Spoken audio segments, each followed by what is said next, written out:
तो उसी समय जो है बद्वांजलि हाथ को प्रणाम करके महाराज माता पिता की परिक्रमा कर दी और दौड़ करके भोले बाबा के पास पहुंच गए गणपति। भोलेनाथ अब मेरा विवाह करो।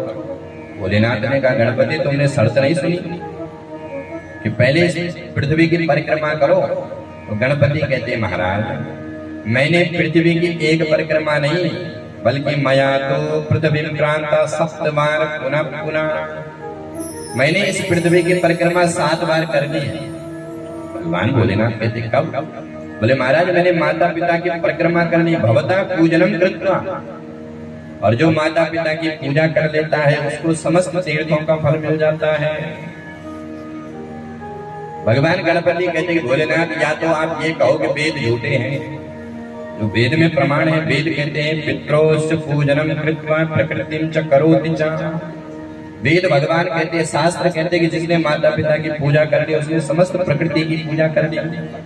तस्मै पृथ्वी जन्यम फलम भवति निश्चितम। उसको पृथ्वी की परिक्रमा का, पृथ्वी का भारत भ्रमण का उसको फल मिल जाता है।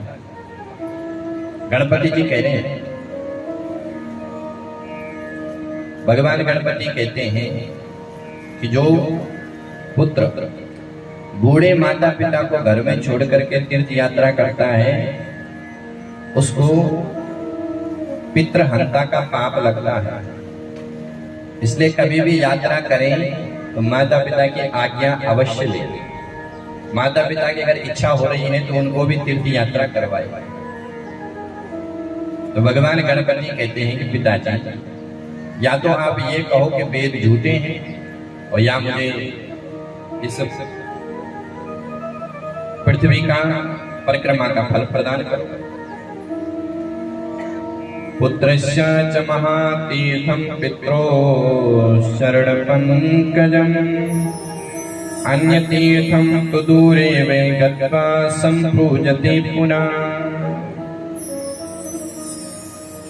शिष्य के लिए गुरु के चरण तीर्थ है, पुत्र के लिए पिता के चरण तीर्थ है, माता पिता के, स्त्री के लिए पति के चरण तीर्थ है। श्री सूत जी कहते हैं कि जब गणेश जी ने इस प्रकार से अनेक वेद शास्त्रों के अनेक अनेक उदाहरण दिए तो भगवान शिव प्रसन्न हुए और तुरंत भगवान शिव ने जो है गणपति का विवाह किया। किसके साथ? बोले विश्वरूप की कन्या रिद्धि और सिद्धि के साथ भगवान गणपति का विवाह हुआ और रिद्धि सिद्धि से 2 पुत्र हुए जिनका नाम क्षेम और लाभ हुआ। इधर महाराज कार्तिकेय जी कई महीनों बाद आए वापस। कार्तिकेय जी ने देखा कि गणपति का तो विवाह हो गया, तो कार्तिकेय जी नाराज होकर के क्रौंच पर्वत पर चले गए और वहां पर कार्तिकेय जी ने भगवान शिव का एक सुंदर मंदिर बनाया जिसका नाम है मल्लिकार्जुन, जो 12 ज्योतिर्लिंग में तीसरा ज्योतिर्लिंग है मल्लिकार्जुन। और आज भी पूर्णिमा को भगवती पार्वती अपने पुत्र से मिलने के लिए जाती हैं और अमावस्या को भगवान शिव जाते हैं मल्लिकार्जुन।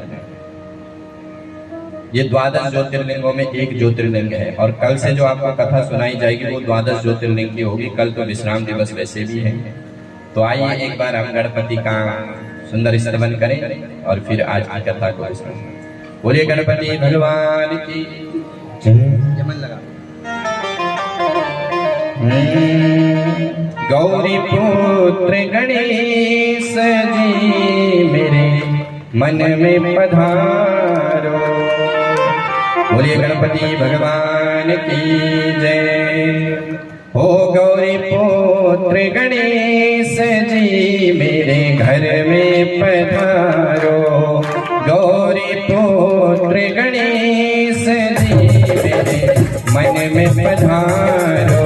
गौरी पुत्र गणेश जी मेरे मन में पधारो।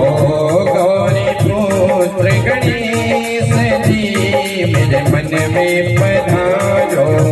गौरी पुत्र गणेश जी मेरे मन में पधारो।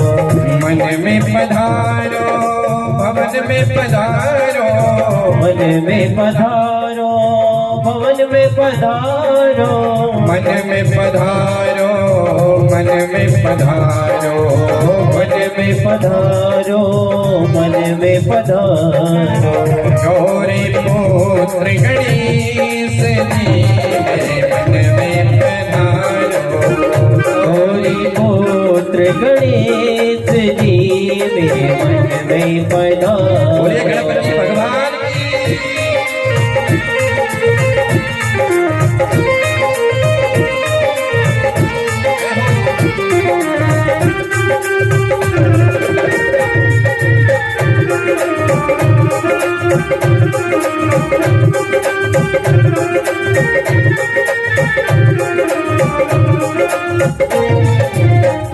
एक दंत दयावंत चार भुजधारी, एक दंत दयावंत चार भुजधारी, एक दंत दयावंत चार भुजधारी, एक दंत दयावंत चार भुजधारी।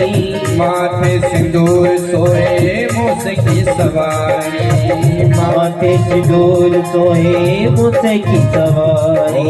ओ गौरी पुत्र गणेश जी मेरे मन में पधारो, गौरी पुत्र गणेश जी मेरे मन में पधारो।